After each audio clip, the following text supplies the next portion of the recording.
Gürcüstan parlamentinin sədri Şalva Papuaşvili Fransa prezidentinə müraciətlə Gürcüstan və Fransanın coğrafi mövqeyi və tarixi fərqlərini xatırladıb.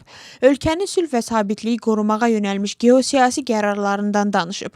O, sosial şəbəkədə yazıb ki, Fransanın ən şərq sərhədi ilə Rusiyanın ən qərb sərhədi arasında 3500 kilometr, işğal xətti ilə Gürcüstanın əsas nəqliyyat arteriyası arasında isə cəmi 500 metr məsafə var.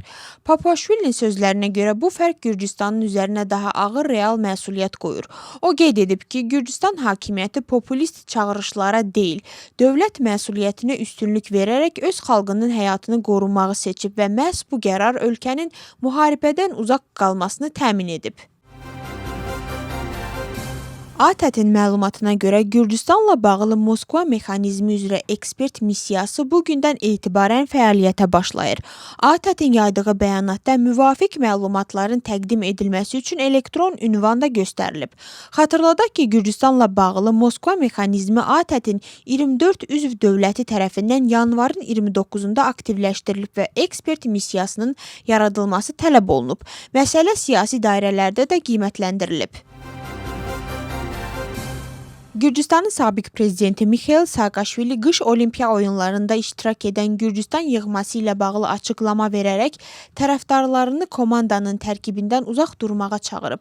O bildirib ki, fiqurlu konki sürmə üzrə komandanın tərkibi utanc vericidir və dünyanın bu heyəti Gürcüstanın nümayəndəsi kimi qəbul etməməsini istəyib. Saakashvilinin sözlərinə görə olimpiyadada iştirak edən 8 idmançıdan 6-sı Rusiyanın idman sisteminə bağlıdır və işğalçı ölkə ilə sıx əlaqədədir. O, həmçinin açılış mərasimində Gürcüstan bayrağının Eteri Tutberidzenin qızına həvalə olunmasını tənqid edib.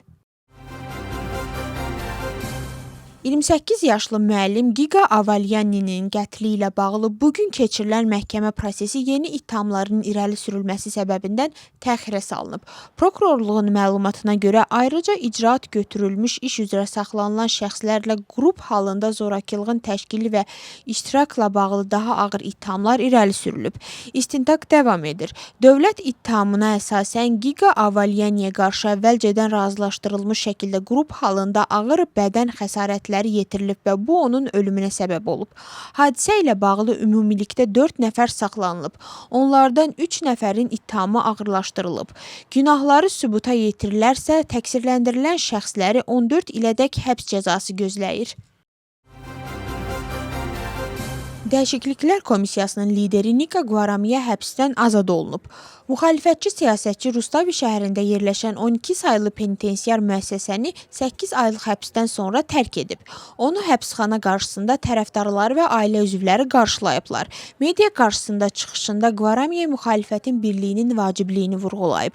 O, parlamentin müvəqqəti istintaq komissiyasının iclasına qatılmadığına görə Cinayət Məcəlləsinin 349-cu maddəsi ilə 8 ay müddətində azadlıqdan məhrum edilmişdi. Gvaramiyaya 30 min lari məbləğində girov da təyin olunmuşdu, lakin məbləğ vaxtında ödənilmədiyi üçün girov həbs cəzası ilə əvəzlənmişdi. Ukrayna prezidenti Vladimir Zelenski ABŞ-ın prezident seçkilərinin tarixinin açıqlanmaması halında Ukraynaya təhlükəsizlik zəmanətlərindən imtina edəcəyi ilə bağlı məlumatları təkzib edib. O bildirib ki, seçkilər yalnız bütün müvafiq təhlükəsizlik zəmanətləri təmin edildikdən sonra keçiriləcək. Zelenski Kremlin Moskvada danışıqlar aparmaq təklifini də rədd edib və ABŞ-ın görüşlərin Rusiya və Belarusdan başqa istənilən ərazidə keçirilməsi təşəbbüsünün dəstəkləməyə hazır olduğunu deyib. Fransa prezidenti Emmanuel Macron Avropanı vahid enerji bazarı yaratmağa çağırıb. Onun sözlərinə görə bunun üçün enerji şəbəkələrinə geniş miqyaslı investisiyalar və inteqrasiya olunmuş ümumi sistemin qurulması vacibdir.